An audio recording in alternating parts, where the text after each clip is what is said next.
Salve, salve, galera! Hoje a gente vai ver um conteúdo bem complexo. A gente só vai dar uma pincelada aqui em grafos, tá? Porque é um conteúdo bem amplo. Vocês poderiam ter uma disciplina de um semestre inteiro só sobre grafos, até mais de uma. Tem um fundo matemático bem grande em grafos, mas a gente não vai entrar tão a fundo. A gente vai ver como é que a gente consegue implementar esse cara em linguagem C. Então, eu vou dar alguns conceitos matemáticos básicos aqui, tá? Só para a gente ter alguma ideia. Então, um grafo, a anotação que a gente pode usar é aquele G com V e A. Ele sempre tem dois termos, são dois conjuntos, que é uma lista de vértices e uma lista de arestas. Então, o que seriam os vértices ali naquela imagem de exemplo? Aquilo ali é um grafo. O grafo nada mais é do que uma série de relações entre objetos de um conjunto. Então, nesse caso aqui, a gente tem quatro vértices, são as bolinhas que a gente tem aqui, os elementos. E as relações entre esses vértices são representadas pelas arestas.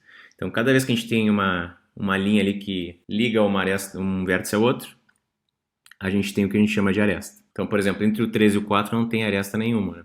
Já entre o 2 e o 3 existe uma aresta ligando eles. A gente pode ter um grafo direcionado, no qual a aresta vai ter uma direção específica, como no dígrafo, ou a gente pode ter um grafo não direcionado, como nos dois exemplos.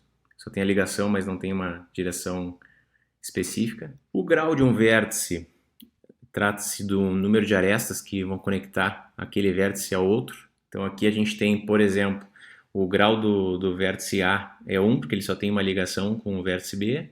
O grau do vértice B, por exemplo, é 3, porque ele liga por entre o A, C e D. E no caso do dígrafo, a gente pode ter tanto o grau de entrada quanto de saída, porque a gente tem a direção ali das setas. Né? Eu posso ter um laço, no qual a gente tem uma aresta com o próprio vértice, e um ciclo nada mais é do que a gente fazer como se fosse um círculo completo ali, né? Então ali 2, 3 e 4 é um ciclo dentro daquele grafo, e um grafo, por exemplo, acíclico, significa que ele não contém um ciclo simples, como no exemplo que eu falei agora. Eu posso representar, agora vamos meter a mão na massa, então. Eu posso representar um grafo com duas estruturas, ou usando uma matriz de adjacência, que é uma matriz onde a gente vai ter a quantidade de vértices que a gente tem tanto nas linhas quanto nas colunas.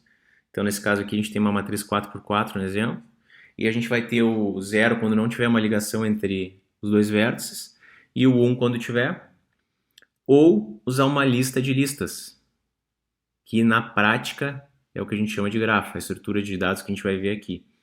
Então a gente tem primeiro uma lista encadeada com os nossos vértices de 1 a 4, e para cada vértice que eu tenho dentro dessa lista, eu vou ter uma lista com as arestas daquele vértice. Então, para o tipo abstrato de dados de grafo, o que a gente vai poder colocar como informação?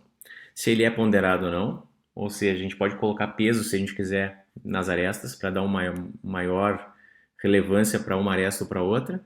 Isso é bem útil quando a gente quer achar o menor caminho entre dois pontos, por exemplo, num grafo. E geográfico, eu quero dizer que uma determinada distância é maior do que outra, aí eu posso usar um peso maior.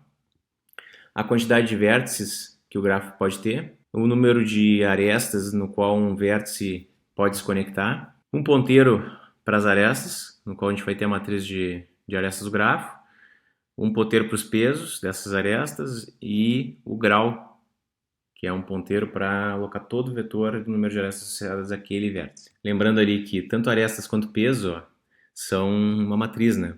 Então a gente tem um ponteiro para ponteiro, por isso tem aqueles dois asteriscos ali. E a gente vai ter um método para criar o grafo, para liberar o grafo, para inserir uma aresta e para remover uma aresta. Então na hora de criar um grafo, o método já é um pouco mais complexo do que a gente estava acostumado, né? Com as estruturas que a gente viu, mas eu preciso receber um número de vértices, o máximo, o G máximo, e se é ponderado ou não. Então eu crio um ponteiro para grafo, para aquelas estruturas que a gente definiu antes, faço uma lock, reservo o espaço de memória. Se eu conseguir reservar o espaço de memória, aí o que eu faço?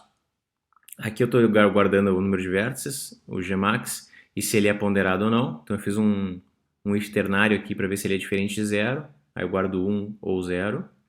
Então 1 se for verdadeiro, 0 se for falso. Esse teste aqui, lógico. E aqui eu estou reservando com CALOC um número específico de ela estou reservando para inteiros, para o número de vértices que eu defini antes. E aqui fazendo uma coisa similar para uma lock para as arestas. Então aqui eu fiz essas duas reservas E aqui, para cada elemento que eu tenho dentro da aresta, eu estou reservando espaço de memória para ele. Se ele for ponderado, a gente tem que fazer um malloc para os pesos também.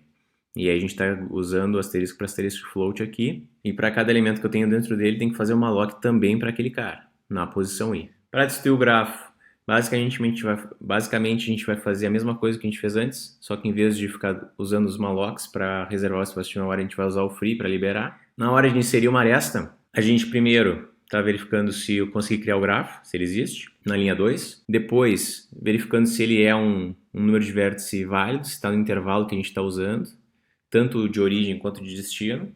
Se eu cheguei na linha 9, porque eu posso fazer a inserção, então eu estou usando tanto a posição de origem, que é o primeiro índice da minha matriz de arestas, quanto o grau do meu vetor de origens para usar como posição, como segundo índice ali da minha matriz. Isso vai me dar tanto a origem quanto o destino.